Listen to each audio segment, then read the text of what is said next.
কোন রুকাইয়া এবং কোন তাবিজ কবচ ব্যবহার করা হারাম খুব সংক্ষিপ্তভাবে জেনে নিন।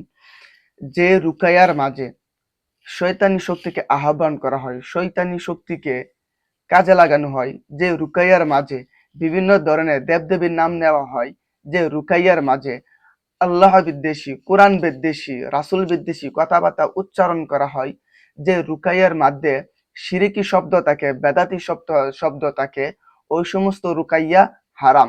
ঠিক তেমনি ভাবে কোন তাবিজ ব্যবহার করা হারাম, যে সমস্ত তাবিজ কবজের মাঝে হাতের ছবি থাকে, মূর্তির ছবি থাকে, কঙ্কালের ছবি থাকে, বিভিন্ন ধরনের প্রাণীর আকৃতি থাকে, শয়তানের ছবি থাকে, সেই তাবিজ কবজ ব্যবহার করা হারাম।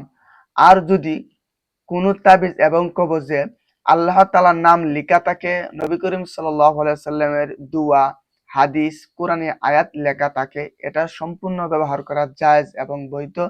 ঠিক তেমনি ভাবে যদি রুকাইয়ার মাঝে কোরআন তেলাওয়াত থাকে, রুকাইয়ার মাঝে যদি বিভিন্ন হাদিসের বাণী থাকে, তাহলে সেই রুকাইয়া শোনা সম্পূর্ণভাবেই বৈধ।